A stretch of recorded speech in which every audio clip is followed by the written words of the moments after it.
What's up, a Cinema Shogun here, and I don't know about you all, but to me, today seems like the perfect day to make an arrest in the Quinton Simon case.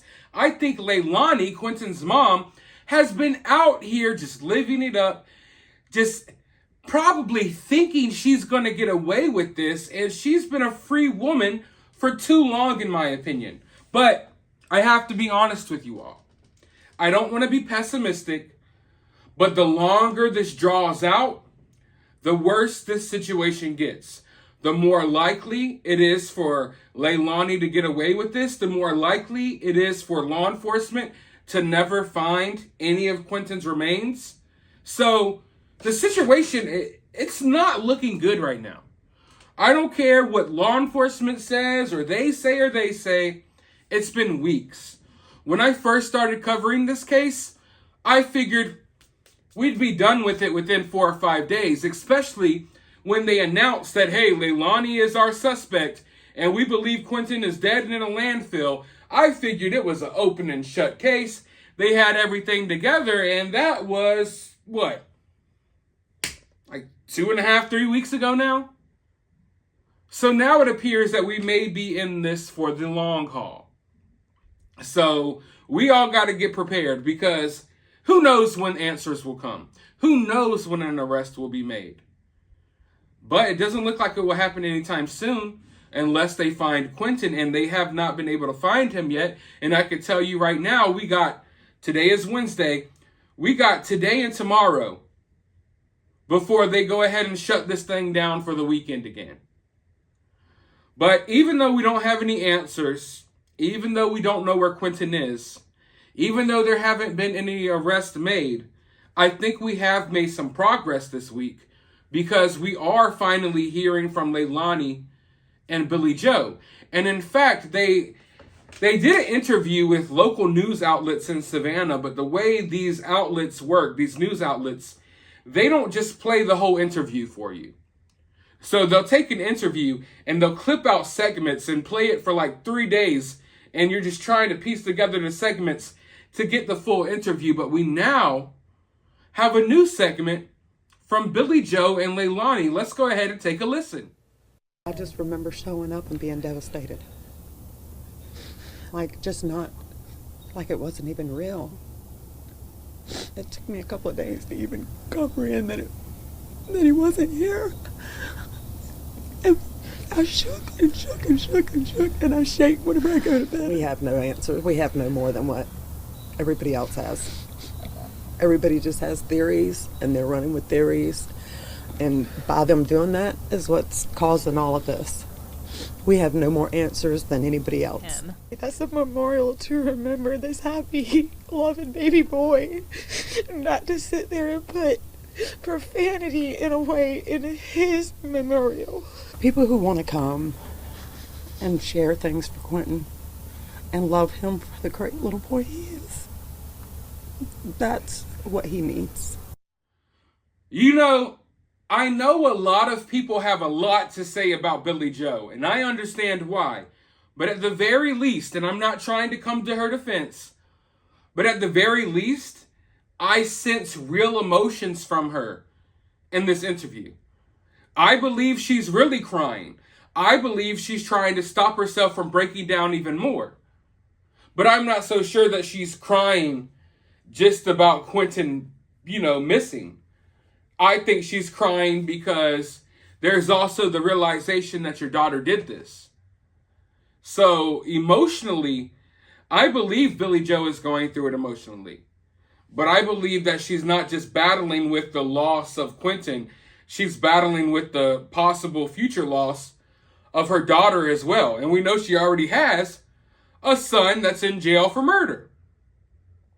So I believe the emotions that are coming off of Billie Joe, they may not be emotions directly for Quinton, but I believe there are some emotions there for Quinton, also emotions there for her daughter.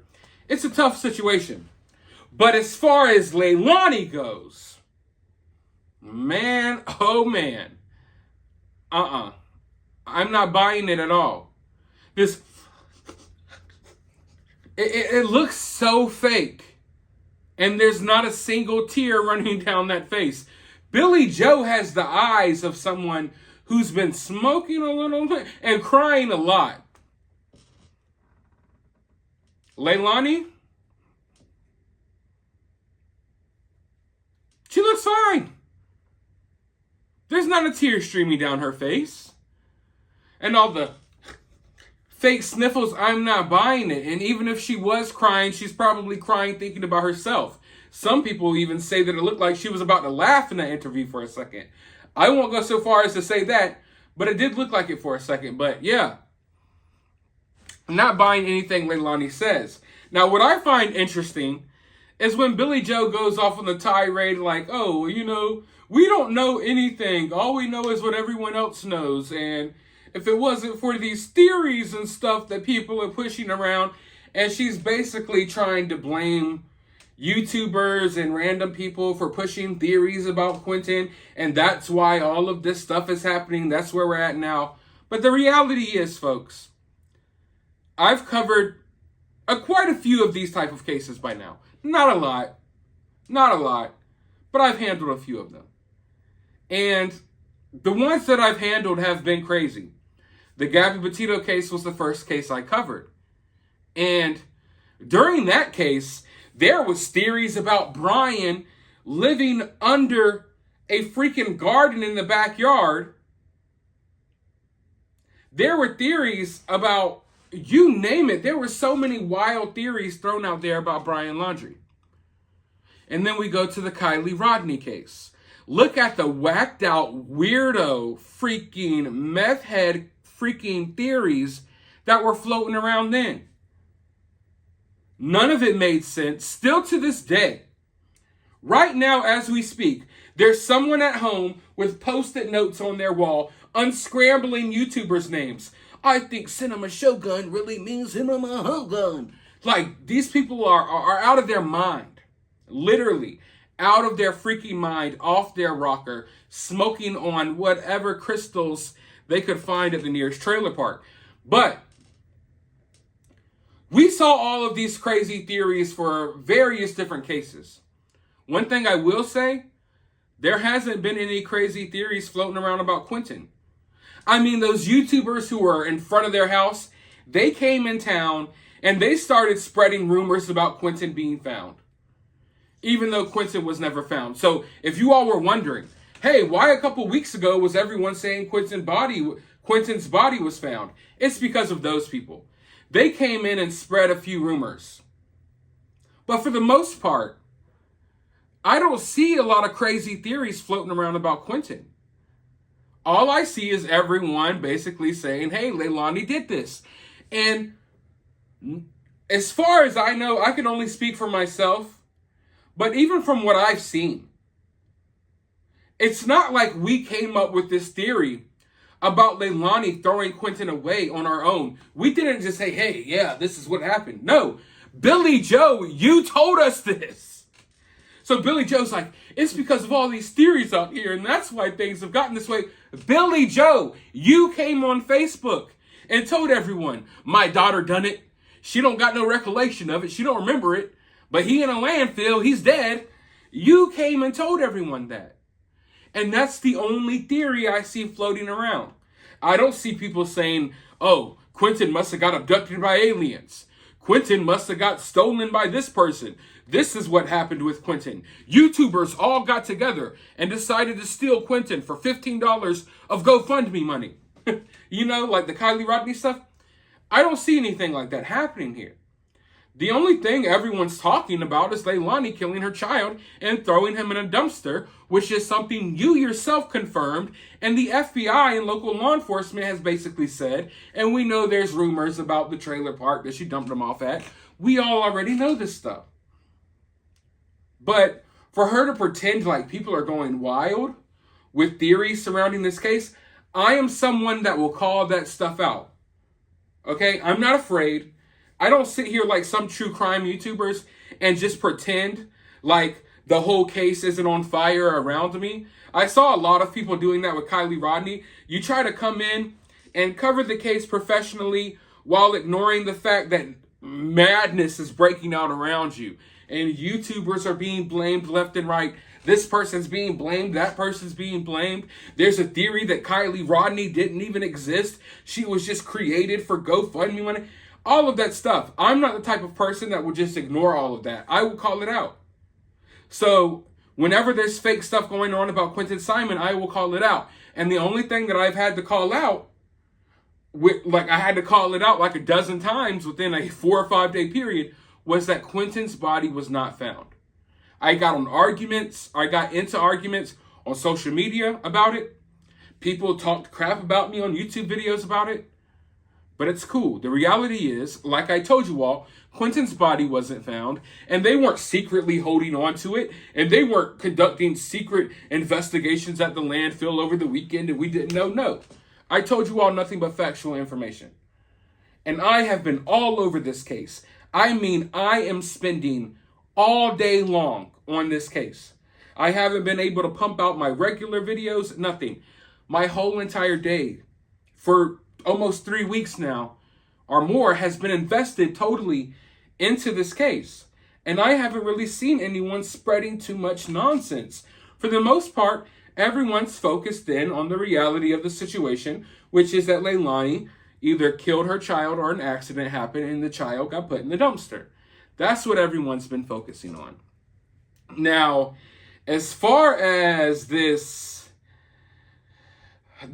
profanity on Quinton's memorial and stuff, I agree.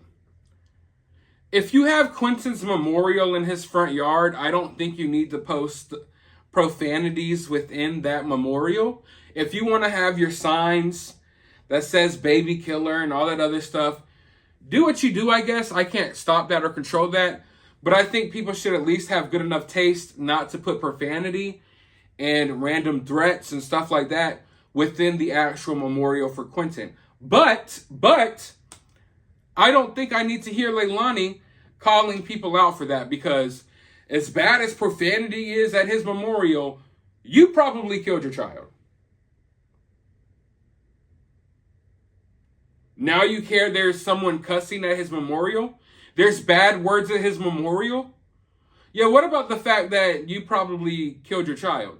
Or allegedly killed your child? Or at the very least, you threw your child away after he passed away from some accident that shouldn't have happened under your supervision. So, I'm going to call out the protesters and I'm going to do this. You don't have any place judging someone else's character. If there's profanity at the freaking memorial, sorry, but there would be no memorial if it wasn't for what you did. So I don't feel bad about it. And the more snippets of this interview we get, the more we all see how little they actually talked about Quinton and how much they focused on the protesters. Because here we have another snippet of this interview. And this is actually like 3 snippets I had to put together. There's not much talk about Quinton. And when there is talk about Quinton, it's in reference to protesters. We don't know anything else about Quinton than y'all know, so stop with the theories. They were talking about Quinton, but it was in direct reference to the protesters. Oh, what about the profanities at Quinton's memorial? You're talking about Quinton, but it's in direct reference to the protesters. There wasn't much talk about Quinton at all. And that's what really sticks out to me. And that's what makes me believe that this woman, Leilani, not only do I think she did it, I don't think she really cares that much. Like, if she gets away with this, I feel like she would go about her normal day tomorrow. I feel like she would go about her normal life within a week if this all ended today. But let me know your thoughts down in the comments below. While you're down there, hit that thumbs up button, hit that subscribe button, ring that notification bell, and I'll talk to you all in the next video.